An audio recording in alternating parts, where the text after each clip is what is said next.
All right, at 6:30, we're going to start. And welcome, everyone. This is a discussion as much as it is a lecture. It's a opportunity to explore lots of different factors that played into the moments that brought us to today.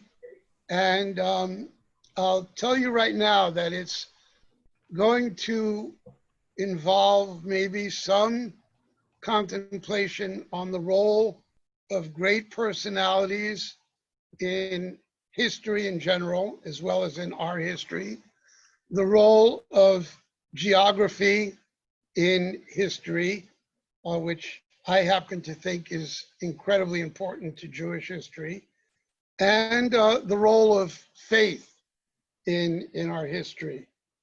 And you can't change geography, but you can change your approach to faith. So I hope that we'll have a long discussion about this, but I'm going to tell you that even though I haven't taught college for over 40 years, when I did teach, I often taught by asking questions rather than giving information. So the first question is, what is a key recurring event in Jewish history? What is a key recurring event in Jewish history? Exile. Okay, exile. There's another word that starts with an EX that you could use. Anybody come up with another word? Extinction. No. Extermination. No, no. Well, that's Yes. the third word I was going for. There's the Persecution. second word, I'll give you a hint, EXP. Expulsion.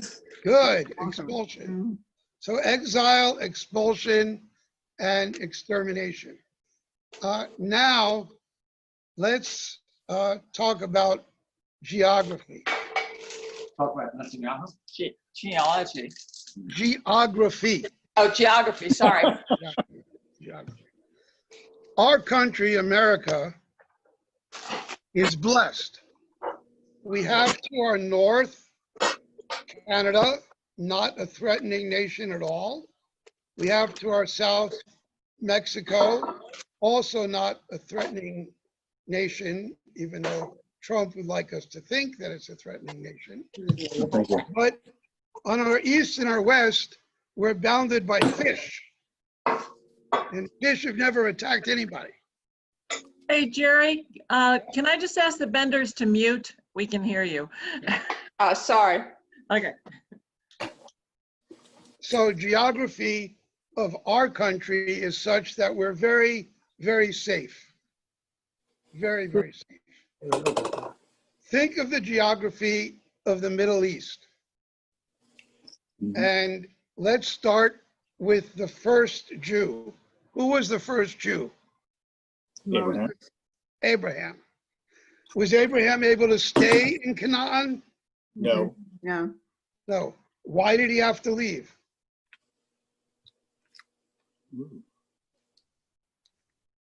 Famine. He had no, there's no food. Where did he go to get food? Egypt. Egypt. Thank you, Egypt.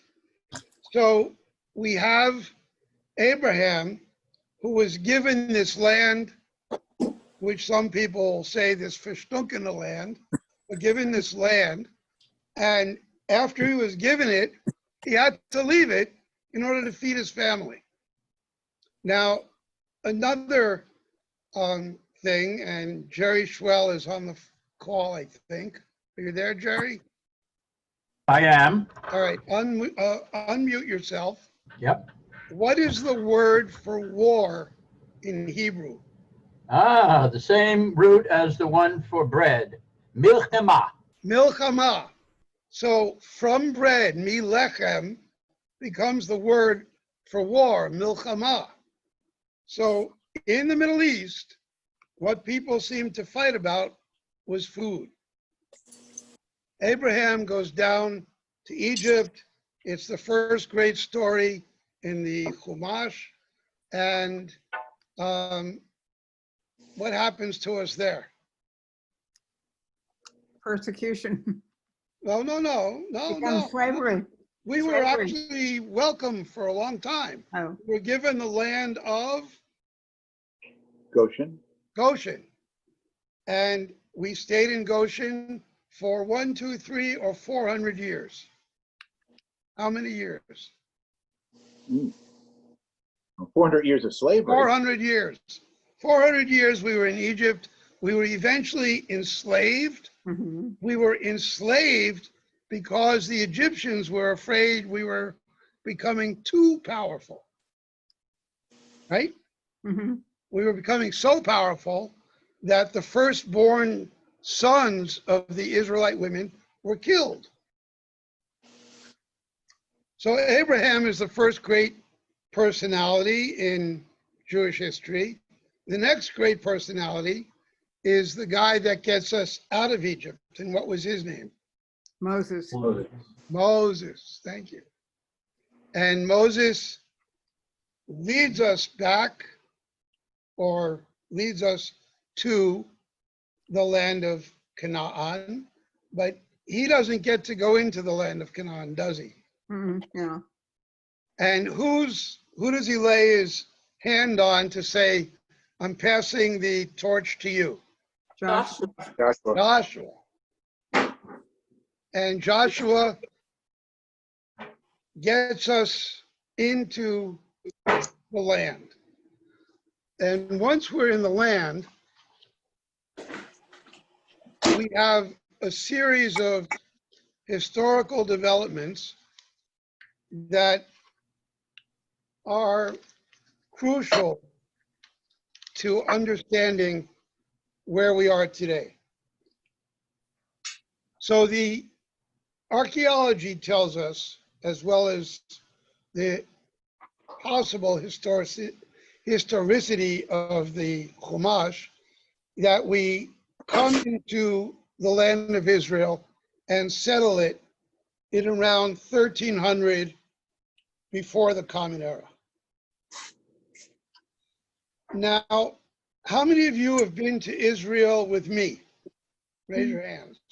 Oh, quite a few. You know that when we do the pre-mission lecture, I talk a lot about geography. So here's a question. Were the Israelites on the coastal plain or on the mountain ridge?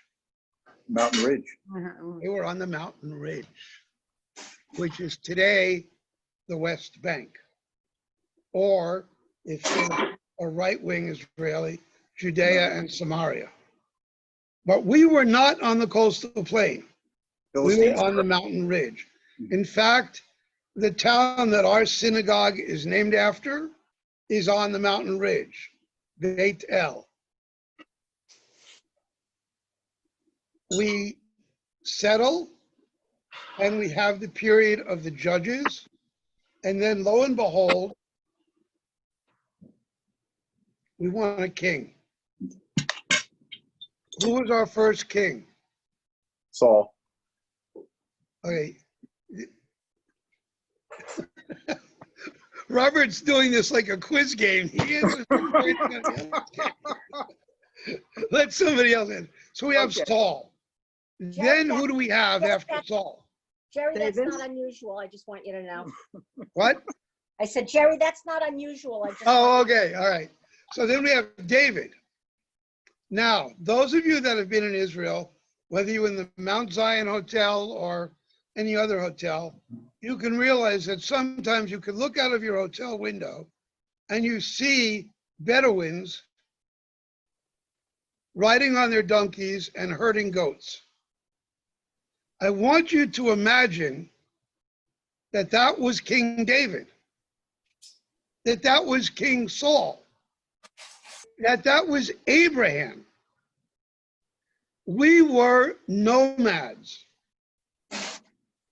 And King David, who followed King Saul, was the head of a nomadic clan. And our battles in the early days, remember I'm always talking geography, were battles of the Israelites on the mountaintop and the invaders from the coast. So when we went out to do battle with the Philistines were attacking from the coast. All geography. So we go from tribes, a mishmash of tribes, settling mostly on the mountain ridge, but a few of them in Transjordan, to King Saul. And by the way, God did not want there to be a king, and neither did Shmuel the prophet. And then we get David, and then we get Solomon. What did Solomon do? Temple. He built the temple. He built the first temple. But the temple was standing for barely 30 years before the northern kingdom and the southern kingdom split.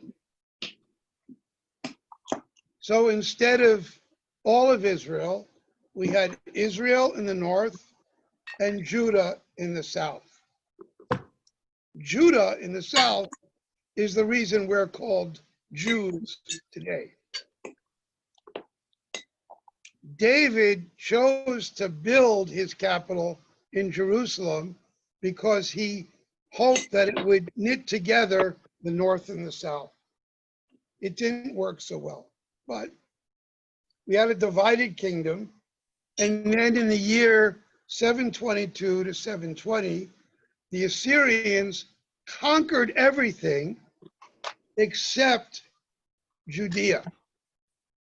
And we lost how many tribes? This is Hebrew school stuff. How many tribes are there lost? 10. 10. Thank you. Yeah, they became what became known as the American Indians, of course. Right. We lost 10 tribes. Well, 10 they out have of claims that 12. Scotland and England and various unusual parts of the world are the lost 10 tribes. Yes, if you really want Interesting to do claims. if you want to really do a very interesting linguistic study, you could look at Gaelic and see how many Hebrew words are in Gaelic, and it'll blow your mind. Oh, Yes, interesting. a lot of Hebrew words in Gaelic. And Britannia, the word Britannia, Stuart's family is from Britannia, part of it, is, some people think, well, let me ask a question.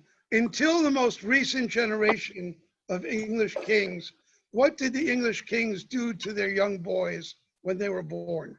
Stuart? Circumcised. Tell me they Circumcised them. circumcised them. They You're circumcised. kidding.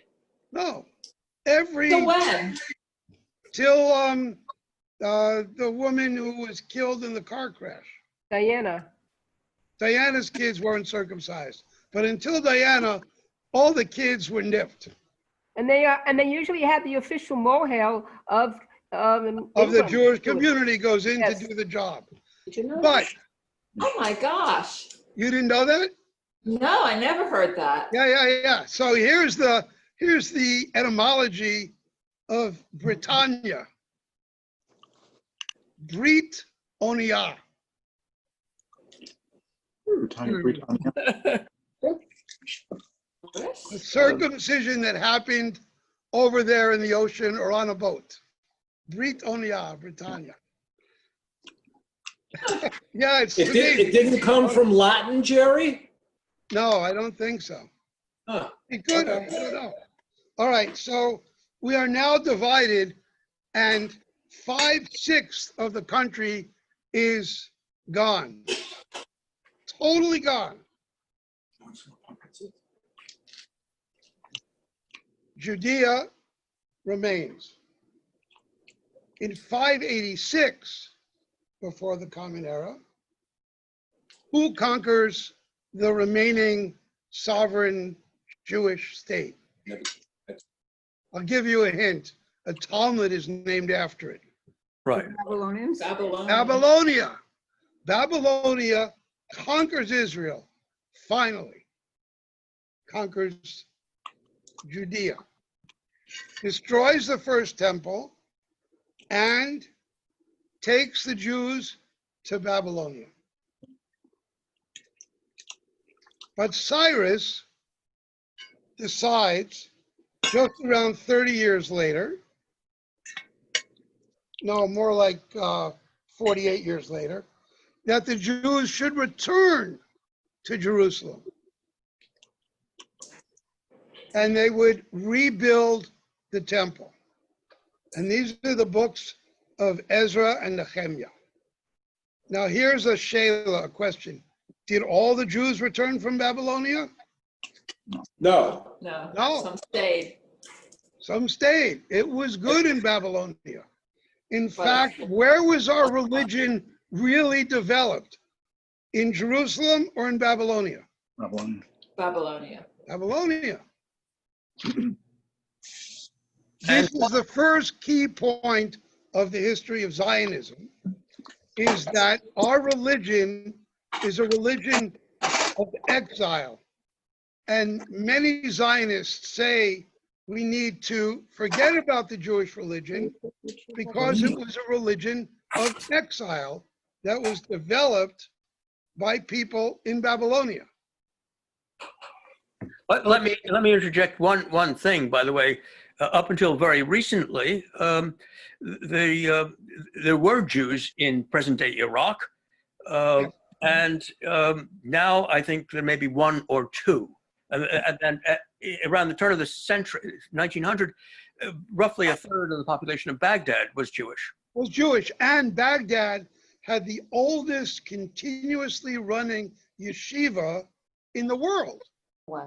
That I didn't realize, but it had a thriving Jewish The community. longest running institute of higher education, you could call it a college, a university, or a yeshiva, was the study halls in Baghdad, continuously operating for over 2,000 years. Yeah, exactly, yeah. Okay, so then Cyrus says, go home, we go home. We rebuild the temple. In the rebuilding of the temple, we think, is when they actually found a scroll. And that scroll was elevated to be our holy book. And it was read on Monday and Thursday, because those were market days in Jerusalem. People came to the market, and somebody went out and opened a scroll and read it. Certainly a Thursday makes sense. Yeah.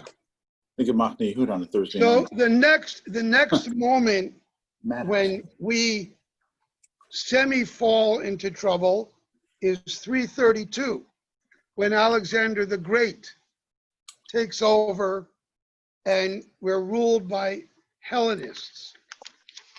The Hellenists gave us the holiday of 8 days. Hanukkah, right, somebody said Hanukkah, because the Maccabees revolted against the Hellenists. The Maccabees gave us the Hasmonean Empire and really full independence from around 129 BCE to 63 BCE. And then who captures Jerusalem and takes over the whole Gemish again? Well, again, it was, I think it was under Titus that the, Pompey, yes, Pompey and Titus, 63 BCE, the Romans conquer Jerusalem. They install a vassal ruler. His name begins with H. Anybody know his name? Herod, of course, yeah. Herod. Herod patchkis up the temple, very, very nice. Herod was a little bit like that guy in New York that built everything. What was his name in New York City? Robert Moses. Herod was the Robert Moses of ancient Jerusalem. He rebuilt everything, and he was Gansa Meshuggah, but he built a beautiful temple. The Romans face a revolt in 66, the great Jewish revolt against the Romans, and that revolt results in the destruction of the temple for the second time in the year 70. Some people fled to a place that many of you have visited called Masada. And Masada was like the last stand of the Jewish people. And to this day, units of the Israel Defense Forces go to Masada and say Masada will not fall again. So Masada became both a symbol of determination and a symbol of powerlessness, because they couldn't resist the Romans. However, I mentioned that our religion was developed in Babylonia. When the temple was destroyed, Yochanan ben Zakkai was smuggled out of Jerusalem, and he asked to be given Yavna. He wanted a place where Jewish scholars can go and learn.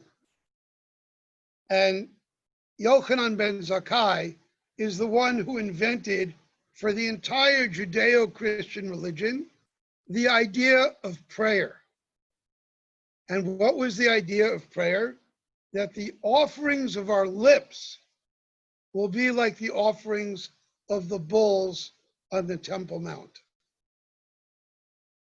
And if you bother to want to know this, the Shmona Esrei, the heart of the liturgical part of our service, not the Torah service, but the Shmona Esrei, is the only part of the service where the rabbi said you must stand absolutely still and concentrate.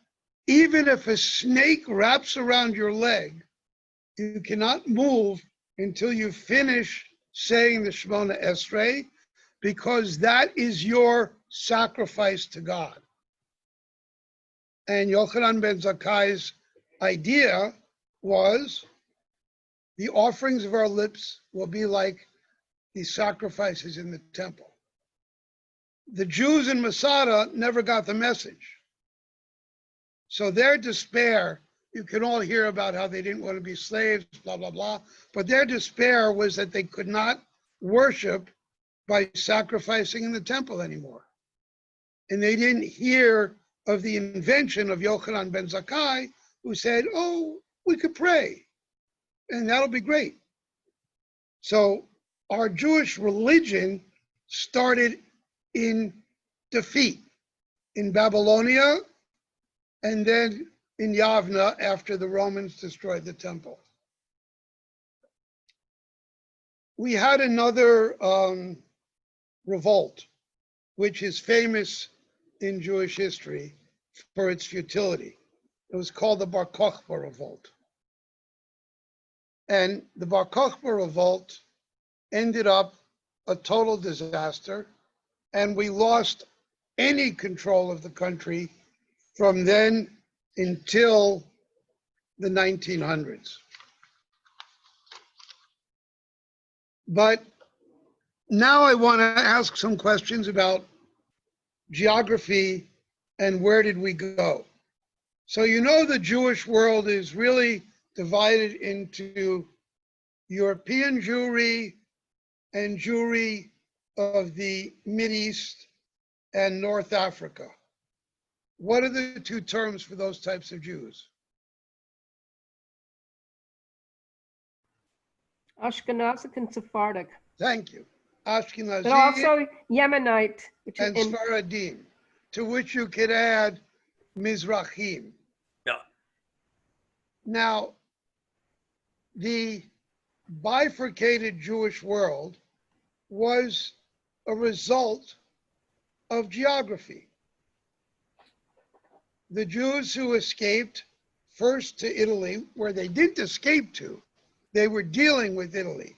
They were merchants. They were doing business in Rome. But the Jews that came to Italy and then went north from Italy into the Rhine Valley and into Europe were called Ashkenazic Jews from the geography of Ashkenaz. Let me note one thing. The Jewish merchants, if you will, who scattered around Europe with the Romans. And so there's been a Jewish presence in Germany since before Yes. the tribes, the Germanic tribes who had gone west. Yes. So, you know, And there was a Jewish community in Rome before the Romans brought the Jews there as slaves. that's right. Yeah. And if you go to the catacombs of Rome, you'll find graves that are 2,500 years old, that are Jewish graves. So we move into Europe and we become the Ashkenazic Jewish community. And we stay in North Africa. And we go into Spain by way of North Africa. And we go into, we've been in Babylonia, in Iraq, and even in India, in Cochin. And those two Jewish communities become the axis of the Jewish world, the two axes. And you could almost say north, south, east, west. So Jewish geography now has the Jews who do not control their own lives living in Europe and living in North Africa and as far as Central Asia, actually. So now let's go to an important moment in American and then European history. The American Revolution and the French Revolution. And let's go back from that to Jewish life in the Muslim world and Jewish life in the Christian world. And we're going to concentrate pretty much on Jewish life in the Christian world because Zionism was pretty much an Ashkenazic invention. It was not a Sephardic invention. So we have our life in, what's it called when we are all forced to live in one place? Where are we living? In a ghetto. In a ghetto. Anybody know what the word ghetto comes from? From Venice. Foundry. In Italian, right, good. An Italian word. It means foundry. And it was the place in Venice where they had a foundry, where they were burning stuff and firing glass and doing all sorts of things that made it an unpleasant place to live. So they said, you can go there and live. So the Jews lived in the ghetto of Venice, in the foundry section of Venice. And then as we went out throughout Europe, we wandered, we fled, we were expelled, so on and so forth. We were living in ghettos. Were we considered Italians? No. No. Were we considered Germans? No. French? No. English? No. We were not part of the societies. We were kept apart. We were totally kept apart. We were kept apart to such a degree that, in fact, when a plague happened in Europe, the Jews did not suffer as much as the general population. For two reasons. One, we were self-isolating, except the isolation was imposed. And the second reason that an epidemiologist told me is Baruch atah Adonai Eloheinu melech haolam asher kiddushanu mitzvotav v'tzivanu al natilat yadayim. What's that a prayer about? Washing your hands. The Jews wash their hands 3 times a day, sometimes 4, sometimes 5 times a day. So we were isolated and we were sanitary, and we did not suffer from the plagues that afflicted most of the people in Europe. Jerry, I have a question. To what degree has that been corroborated by data, historic data? Well, the Jews lost fewer people Right. in the plague than the general But it'd population. be interesting to see where and it might have happened. I mean, because many of the ghettos were close to the cathedral. So, for example, in Vienna, the Jewish quarter was close to the cathedral because the bishops of the church protected Jews, because the idea was that when Jews were converted, then would come the second. God, right. Which is the whole evangelical craziness today. The whole evangelical craziness today is they want us to go back, and we're either going to convert or we're going to die, but we all have to be back in Israel. But let's go back to the anti-Semitism that might have arisen from the fact that the Jews did not die in the plague to the degree that the general population died. Then we have a thing called the blood libel. Does anybody know what that is? Well, of course, that's the infant. Passover, matzah, and what was the ingredient that was needed for matzah? Blood. Christian child blood. Yes. The blood of a Christian child. I'm unfortunately going to have to excuse myself. Okay. No Talk to you problem. later. All right. The blood of a Christian child. The first blood libel happened in a town that's very near to us here, but it was named after a town in Europe. Where was the very first blood libel? Norwich. No. Norwich, England. No. Norwich, England was the first blood libel in Europe. Now, we all know about the expulsion of the Jews from Spain, but the Jews were also expelled from England, and the Jews were also expelled from France.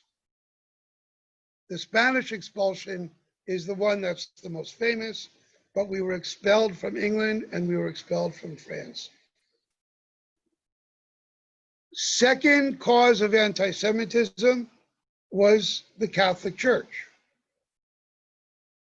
and the idea that we were responsible for the death of Jesus. So we have the weirdness of the Jews not suffering from the plague as much, and we have the Catholic Church blaming us for the death of Jesus. By the way, that teaching of the church was only revoked under Vatican II. And Jerry, wasn't the anti-Semitism of the church long before the Middle Ages? I mean, 500, 400, or 700. I mean, there was something, the British historian has written several volumes, talks about early anti-Semitism, I thought certainly before 1000. Yes, I mean, there were 3 groups of Christians that were followers of Jesus. And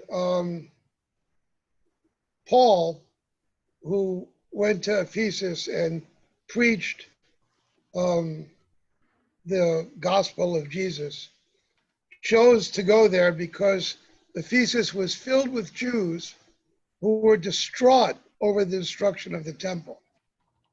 And this is very much my own personal interpretation. But the appeal of Jesus was that it was going to be a way to defeat the Romans, who had defeated us. And Paul went to Ephesus and he preached to the Jews of Ephesus because they were in despair over the destruction of the temple. And Jesus was going to restore the temple. if you go into any of the churches in downtown London, or if you go into the Vatican, the whole layout is the layout of the ancient temple. And the Christians saw themselves, and some of them still do to this day, as the successors to temple Judaism. If you go into and look at the altar in a Catholic church, there's the table for the showbread right there. There's the basin with the water. It's all recreating the temple. Peter builds a new temple in Rome. All right, so we've got anti-Semitism, we've got ghetto, and now we have the revolution. And I'm gonna kind of wrap up this first session.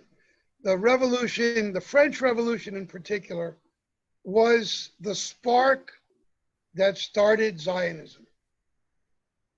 Why? The French Revolution broke down the ghettos. When Napoleon emancipated the Jews, what did he do to the Jews? He gave them a choice. And it was a difficult choice. He essentially said, to the Jews as Jews, nothing, but to the Jews as Frenchmen, everything. So he set up a dichotomy and a challenge that was the challenge of the Enlightenment, really, to establish religion, in that you now have a new way to identify. You can identify with a state or with a nation state. And the Jews in France were given the choice. You could be Frenchmen, in which case you're totally welcome to liberté, fraternité, and égalité, or you could stay Jews, in which case you can't be Frenchmen.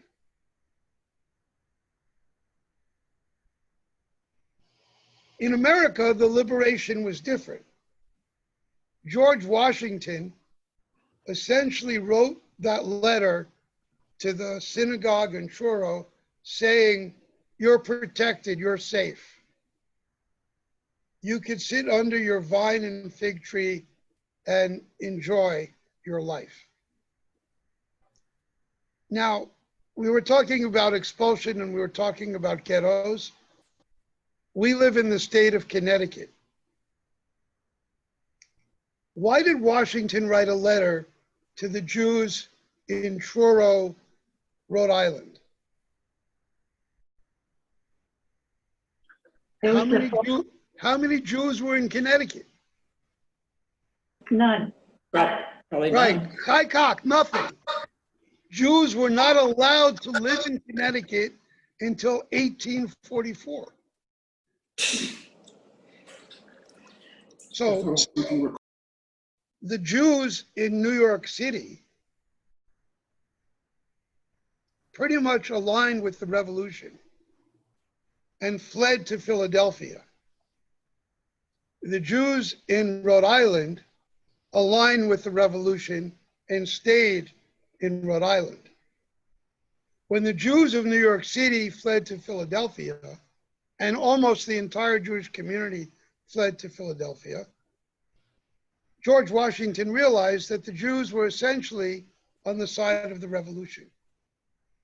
And he wrote to the Jews in Newport saying, you're Americans and you could live as Jews in America.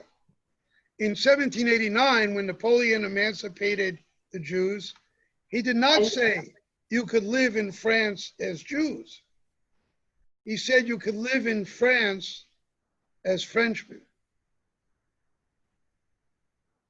Now, this is another very important part of our understanding of Zionism, and that is the following. When the nation states of Europe came into being, when Germany became Germany, when Italy became Italy, when England became England, they all had a language and a land. And we were offered, take the French language, take the English language, speak Swedish, speak Italian. We were offered membership in these nation states. But the membership was not unconditional. There was choices that people had to make. And the choices were a real challenge to Orthodox Judaism, which, by the way, was the only Judaism of the time. And the response to that choice was either total secular identification and essentially giving up your Jewish soul for a French soul or an Italian soul or an English soul.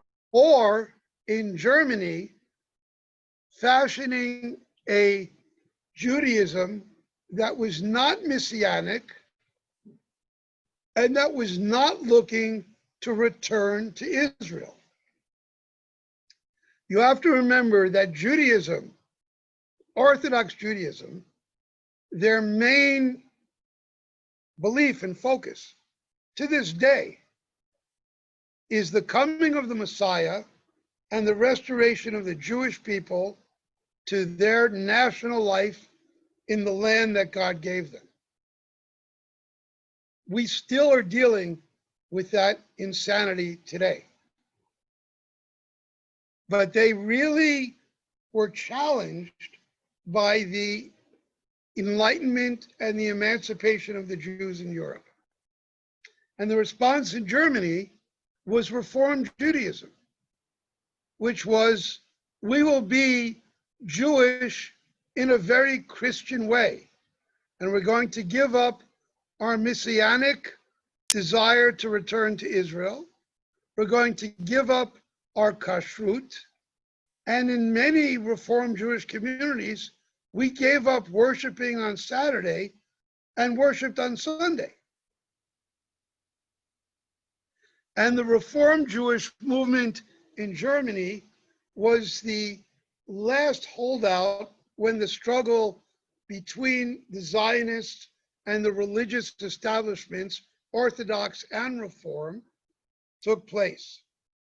And even in America, the American Council for Judaism, which was 110% Reform Jews, were anti-Zionist.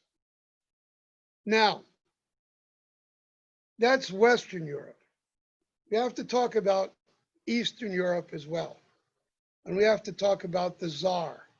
And we have to talk about the establishment of a Jewish state in Russia and Stalin's approach to, quote, the Jewish problem. But I'm going to end this first talk by letting you know that the great man of the Zionist movement, Theodor Herzl, was an assimilated Jew from Vienna who bet on the idea that he could be Viennese, he could be a member of the Austro-Hungarian Empire, and his whole conception of that working got blown up by the Dreyfus affair. So Herzl's light bulb went on, we need a state just like the English, the French, the Germans, etc., because he saw that the Dreyfus trial was allowing an innocent Jew who served in the French army, who bought into the idea that he would be a Frenchman before he would be a Jew, was being convicted of treason. And when Herzl saw that, he probably said, holy shit, we're screwed. This isn't going to work. We got to come up with a solution. And the solution that he came up with was Zionism. So that's a very, very long history. And next week, we will do a little bit more about early Zionists and the struggle between religious Zionists secular Zionists, socialist Zionists, and revisionist Zionists. But it's very important for you to understand the overriding dominance of geography. That from our get-go with Abraham Avinu, we were screwed by geography. We were surrounded by enemies. We were conquered by the Babylonians, by the Persians, by the Romans. We were really shafted. And to this day, the geography of Israel is the greatest challenge that Israel has. Now, are you going to take questions, Jerry? Yes, we have like 15 minutes for questions and comments. Why are you saying that we, whoever we are, were hurt by geography, when in fact you might say that we were helped by the geography? Because that funny little country where Moses' people ended up is in a confluence between three empires. Three continents. There have always been somebody, there's been something in Egypt. There's always been something off in Europe. Sometimes it was Greece, sometimes it's Rome, sometimes it's NATO. Okay, and off to the east, there's something, Assyria, Babylonia, Persia, whatever else. And they all meet when they bump into each other. They always do. The best part of Israel is where we are. I mean, it's a blessing. It's a blessing.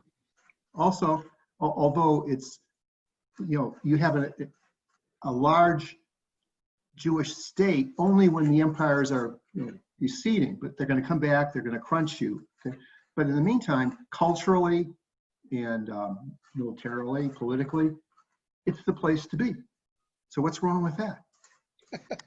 Well, there's nothing wrong with it. I mean, I love the fact that they describe Jerusalem as the center of the world.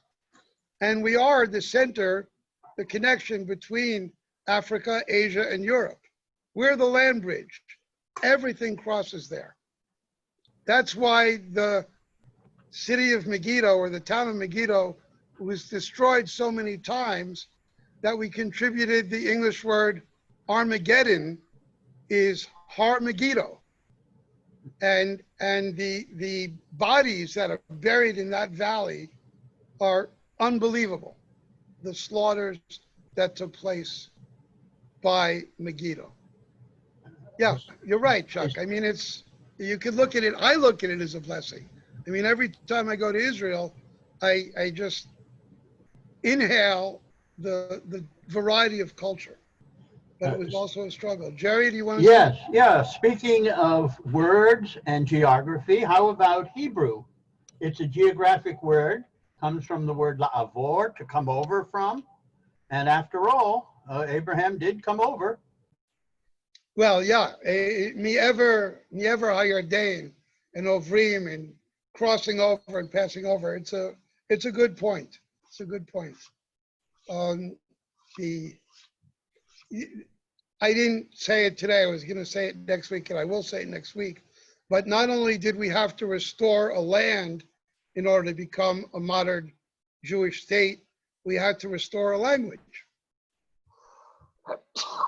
Excuse me. We had to restore a language, which is what the Italians had to do too. I mean, the Italians were like 212 different dialects until they made modern Italian. And the same thing with Greece, and we needed to recreate a language. And it was actually a big argument, what language would the Israelis speak? Gaby, I'm going to unmute you 1 second. Okay, go. No, you can't. Wait. Maybe you're muted. You have to unmute yourself. Jerry done it. Sorry, I apologize. I wanted to differ from Jerry in this sense that I'm not talking about geography location, but political location. I see Israel, in my own perspective, as being very vulnerable because it's got Iran, Iraq, Syria, sometimes hostile Egypt. So I don't see that as being a very strategic location. And so I'm not talking geography, I'm talking political phenomena. okay? But we're, you know, it's not like The America. story there, the story Gaby is right, because there is a school of historians who believe that Moses made a mistake. When God told him to go to Zion, he meant Utah. No, he was trying to say Canada, but he couldn't quite do it, so he said Canaan. Any other questions or observations? Yeah, I have a question, Jerry. So you said that Gaelic has Hebrew words in it. Yes. Do you know of any genetic indication that there's a link between Gaelic people and Jews? I mean, I know of No, none. I don't. And that's a very interesting and good question to ask. And it's something that probably somebody should explore. But if you're going to talk about genetics, I'll raise the story of the Lemba in South Africa. The Lemba are a tribe in South Africa, and they had a long history of doing things that seemed to be very Jewish. And part of it was actually they observed kashrut. They didn't do certain things to their animals, and they slaughtered their animals in certain ways. And they had a story in their folktale that they came from Jerusalem. And everybody thought that it was a story, a Misa, until we finally were able to decode the genome. And somebody said, let's go scrape the cheeks of the Lemba. And they scraped the cheeks of the Lemba, and they matched up, not just with Jews, but with Kohanim. So they really were tied to Jerusalem. They matched up with the high priests, all of the Kohanim. We only have now Kohanim and Leviim as the identifiable tribes in Judaism. Everybody else is a mishmash. And don't forget, we lost 5/6 of our people. So, yep.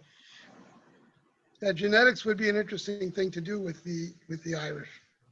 I think a lot of the language, though, is a mutual influence, not necessarily a genetic one.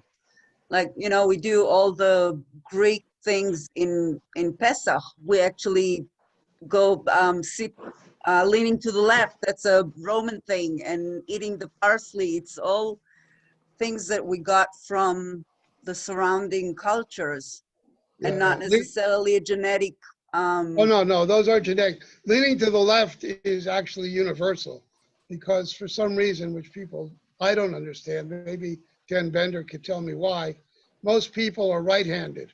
So when they're eating, they can lean on their left arm and still eat the grapes with their right hand. So Or the parsley just before dinner, you know? Dip, dip, dip. Dip, dip, dip. Anything else? Questions, comments? Comment, Jerry. Absolutely fabulous. Thank you ever so much. Oh, you're welcome. Thank you. Thank you. Thank you very much. Yeah, next week we'll get more into the nitty-gritty of real Zionism, and I think we'll have to do at least 2 more sessions before we can wrap this all up. But I also want you to think about the factors in history. Is it geography? Is it great personalities or strong personalities? I was on a talk today with Aaron David Miller, who was a peace negotiator, and he's now with the Carnegie Endowment for Peace. And he said something. He said, I don't want our next president to be a great president. All I want is a good president. Just give me a competent, good person. And when you think about Herzl and you think about a mensch, yeah. When you think about Herzl and you think about Ben-Gurion and you even think about Jabotinsky and Rabin and Begin, you know, you think of what role did great people play in history? If there had been, or if there ever will be, a great leader. Let me just message my daughter that I'll call you back.